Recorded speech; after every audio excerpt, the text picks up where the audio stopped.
Ricky Rizal sebut tak ada pelecehan di Magelang namun ada pertengkaran. Lalu coba tenangkan situasi. Terdakwa perkara pembunuhan berencana terhadap Brigadir Nofriansah Yosua Huta Barat atau Brigadir J, Ricky Rizal menyebut tak ada pelecehan di Magelang. Namun Ricky mengungkap adanya pertengkaran. Ricky pun bahkan mencoba menenangkan situasi. Hal ini diungkap oleh pengacara Ricky Rizal, Erman Umar, dalam program Sapa Indonesia Pagi Kompas TV. Apapun yang selama ini menjadi pemahaman apa yang diketahui oleh klien kami selama ini oleh RR, tidak ada kejadian pelecehan. Yang ada hanya pertengkaran dan itu RR mencoba menenangkan situasi, kata Erman pada Senin 14 November 2022. Menurut Erman, jika benar ada peristiwa pelecehan pada Putri Chandrawati, Susi tentu akan mengungkap di persidangan.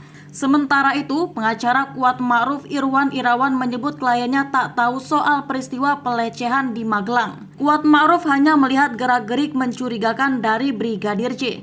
Dia tidak melihat peristiwanya. Namun dia menduga ada kejadian yang dilakukan oleh terduga Yosua ini karena dia yang dilihat turun dari lantai 2 gitu, kata Irawan kepada wartawan pada Selasa 15 November 2022 seperti diberitakan Tribunnews sebelumnya. Insiden pelecehan tersebut dinilai masih belum diketahui penyebabnya. Menurut Irwan, hanya Putri Chandrawati dan Brigadir J yang mengetahui ada tidaknya peristiwa tersebut. Tapi peristiwa pelecehan sebenarnya yang terjadi kan hanya sisa berdua yang tahu, Ibu Putri sama Yosua. Yang lain tidak ada yang melihat peristiwa itu. Peristiwa yang ada di dalam kamar, gak ada yang dilihat. Seperti itu aja ceritanya, Kuat sama sekali tidak melihat, ungkap Irwan. Diberitakan sebelumnya ART Ferdi Sambo yakni Susi mengaku tak mengetahui adanya pelecehan terhadap Putri Chandrawati saat berada di Magelang.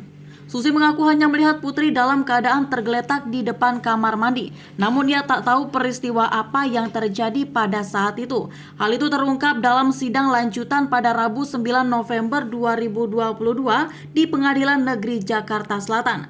Jaksa mempertanyakan apakah ada pelecehan terhadap Putri Chandrawati di Magelang pada Susi, mengingat Susi menjadi salah satu di antara orang yang berada di Magelang. Untuk di Magelang sendiri, ada tidak tindakan pelecehan itu terhadap Ibu PC? Kalau tidak ya tidak, kalau tidak tahu ya tidak tahu. Tanya jaksa seperti diberitakan Tribunnews sebelumnya. Susi menjawab bahwa dirinya tidak mengetahui soal dugaan pelecehan tersebut. Kalau saya tidak tahu, kata Susi. Jaksa pun kembali memastikan jawaban Susi tersebut. Berarti saudara tidak tahu apakah ada pelecehan atau tidak? Tanya jaksa. Tidak tahu, jawab Susi lagi.